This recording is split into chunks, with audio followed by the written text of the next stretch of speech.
Fala pessoal, tudo bem? Nesse vídeo trataremos sobre mecanismos de lesão celular. Então fica com a gente e bora pro vídeo. Então vamos falar hoje sobre as principais causas de lesão celular, tendo como início a depleção de oxigênio. A depleção de oxigênio está presente em grande parte das causas de lesão celular. Como a nossa célula precisa de oxigênio para fazer a fosforilação oxidativa, a produção de ATP, quando esse processo ele é interrompido, ele é prejudicado, por exemplo, com isquemia, nós temos ali algo que está interrompendo aquele fluxo de oxigênio, o fluxo de nutrientes para a célula.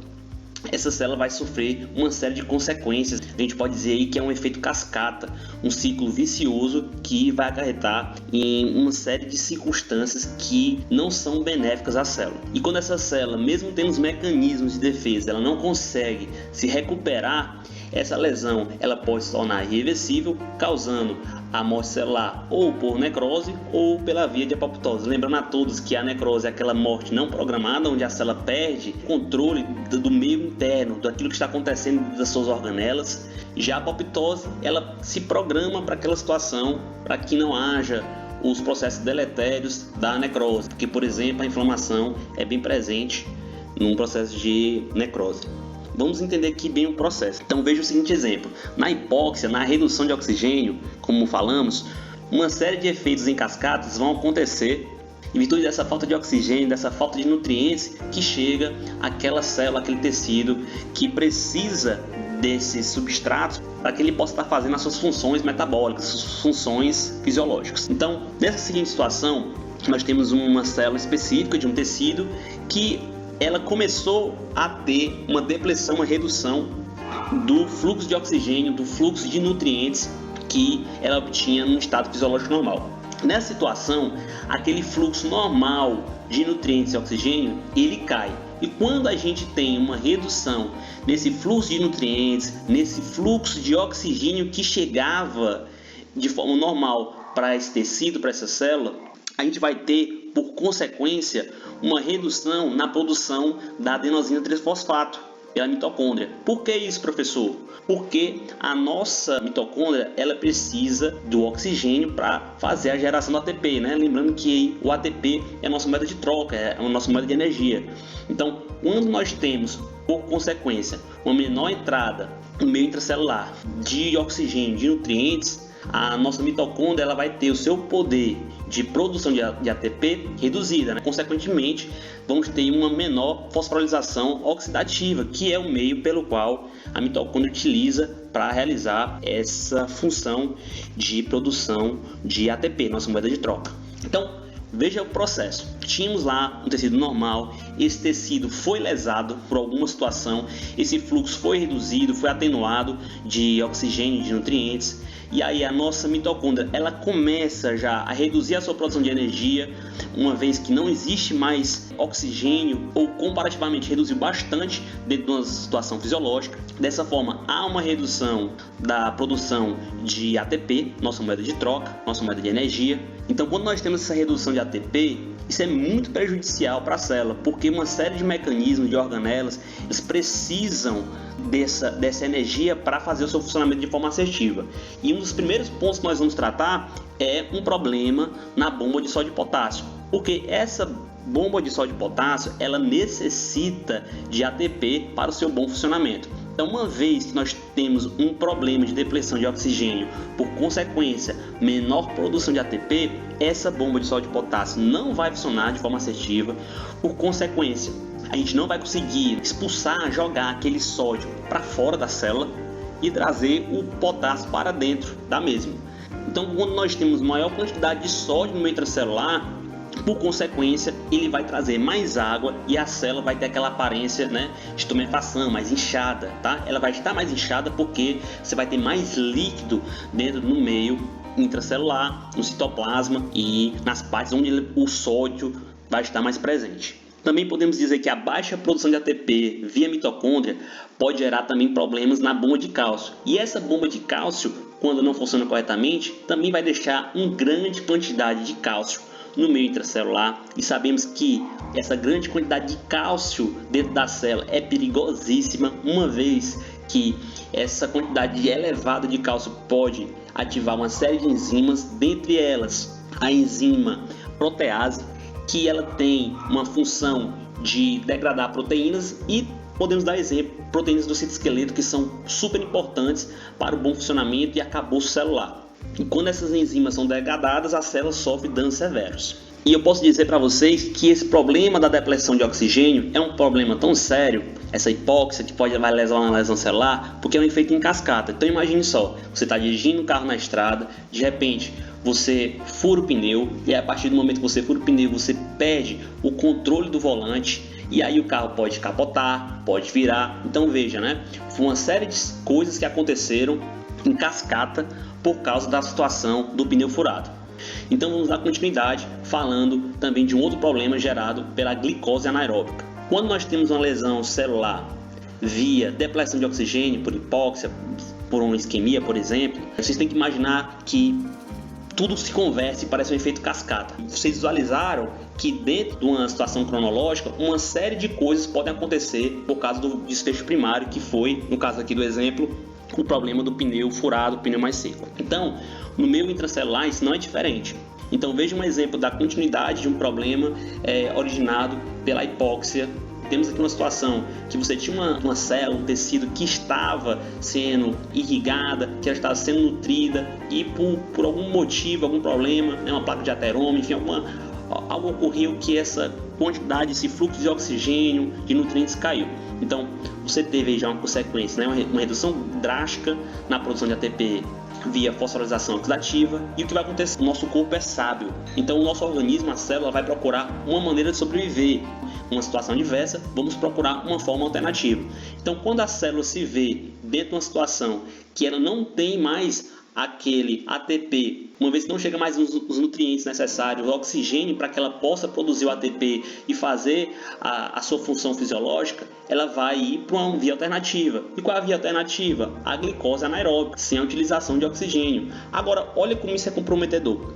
Para que você faça essa via alternativa, que digamos ela não chega nem ser perto de ser eficiente como a fosforilação oxidativa, ainda assim ela vai precisar, para fazer a sua função de produção de ATP alternativa, a utilização de glicogênio. Olha só, falamos há pouco que a célula já estava depletada de nutrientes, porque não estava vindo mais naquela quantidade fisiológica. Então, eu já tenho uma baixa quantidade de nutrientes, de glicogênio, ainda assim, eu vou ter que sacrificar o pouco que eu tenho para fazer a produção de ATP. Com essa consequência, eu vou reduzir ainda mais a quantidade de nutrientes presentes na célula, e se eu vou ter uma menor quantidade de nutrientes na célula, por consequência, vou ter também uma menor síntese proteica. Eu perdi esse poder de produção de síntese proteica, uma vez que eu não tenho mais esses nutrientes presentes no meio intracelular. E fora a redução de nutrientes, que já estava limitado na célula, nós vamos ter um outro problema. Quando nós fazemos a produção de ATP pela via alternativa, pela glicose anaeróbica, o substrato desse processo é o ácido lático. E quando nós temos uma produção contínua de ATP via glicose anaeróbica, essa via alternativa, esse ácido lático vai aumentar no meio intracelular, por consequência o pH no meio intracelular vai reduzir. Isso não é legal porque as nossas organelas elas não gostam de pH baixo. Então isso vai gerar já algumas lesões. Mitocôndria não gosta de pH baixo e o núcleo também, ele é totalmente sensível à mudança no pH. Então isso vai gerar dentro do núcleo uma aglomeração da cromatina, ela vai tentar se proteger daquele meio hostil. E no meio extracelular, se isso for contínuo, for algo sistêmico que perdure, pode gerar uma acidose metabólica. Então veja como isso já é uma consequência já do fato da depleção de oxigênio. Também temos outro problema que pode ser uma consequência da hipóxia, dessa lesão celular via hipóxia. Quando nós temos toda essa situação, né, da isquemia, baixa de nutrientes, baixa de oxigênio, que vai reverberar numa redução atenuada de ATP, essa redução de ATP baixa vai gerar um descolamento dos ribossomos do retículo endoplasmático rugoso, tá? O retículo endoplasmático rugoso, ele tem como característica a presença de ribossomos que vão ajudar na produção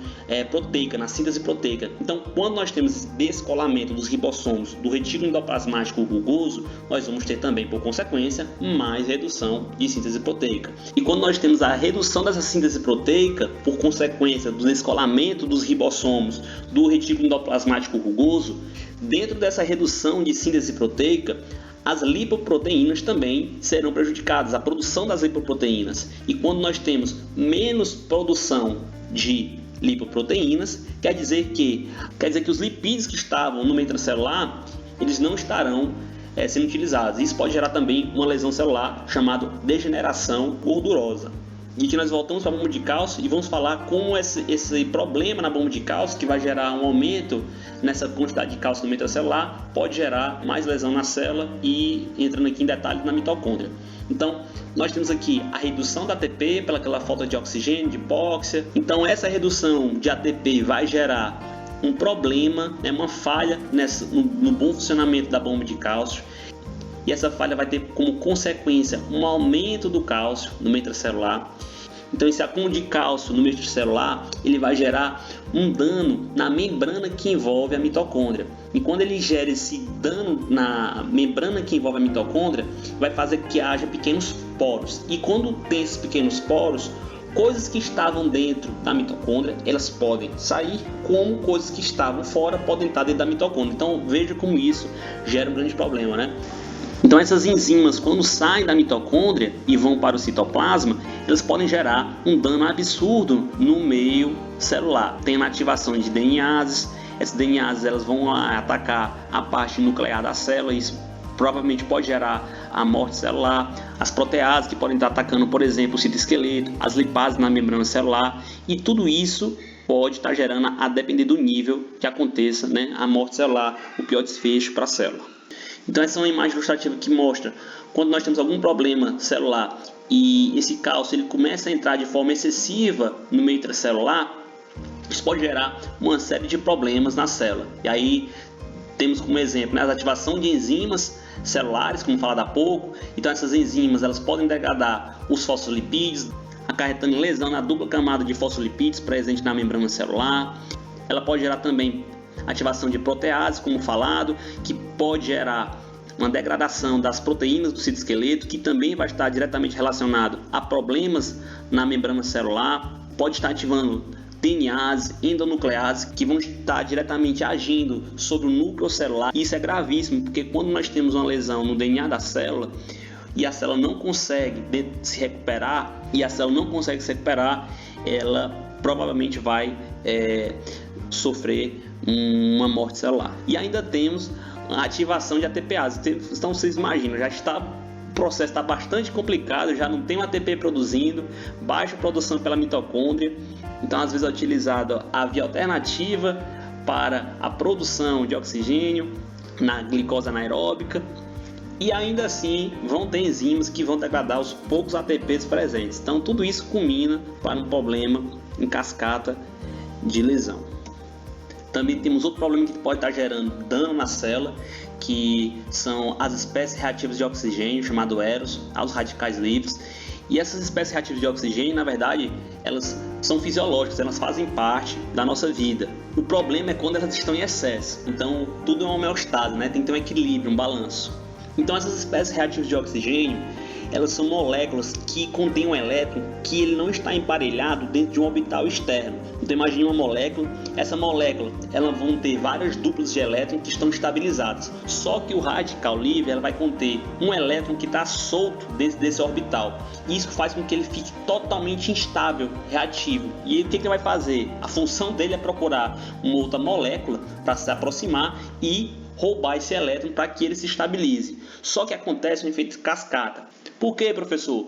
Porque quando ele puxa um outro elétron de uma molécula que estava estável, ele faz com que essa molécula que estava estável se torne instável. E aí vira um efeito em cascata. E aí nós temos os antioxidantes, que eles têm a função de estabilizar essas espécies reativas de oxigênio. Então eles já são moléculas que são preparadas para doar esse elétron para a espécie reativa de oxigênio, de modo que ele doe esse elétron para a espécie reativa de oxigênio, que essa espécie reativa de oxigênio fique estável e essa que doou, no caso o antioxidante, ele não perca a sua estabilidade, ele já foi preparado para isso.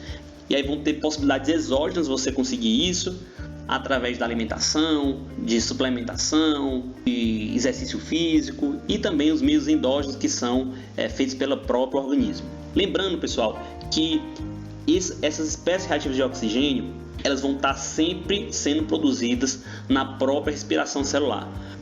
Dentro da mitocôndria, na fosforilação oxidativa, cerca de 95% das espécies reativas de oxigênio elas são estabilizadas por alguns processos moleculares que ocorrem dentro da mitocôndria, e o restante vai estar sendo liberado através desse processo da fosforilação oxidativa. Mas o que acontece? Quando nós temos uma baixa chegada de oxigênio e nutrientes para a produção de ATP pela fosforilação oxidativa, esses processos que regularizam, que estabilizam a peroxidação lipídica, eles precisam de energia, e quando essa energia está depletada, está reduzida, não chega da forma que era para estar ocorrendo, vai ocorrer um aumento na liberação dessas espécies reativas de oxigênio. Essa peroxidação lipídica vai fazer com que haja maior oxidação de lipídios na membrana, e isso vai comprometer as membranas de um modo geral, dentre elas também as membranas da mitocôndria. E olha aí, falamos do cálcio, e aí também temos os radicais livres contribuindo para os poros na membrana da mitocôndria. E como nós falamos, quando há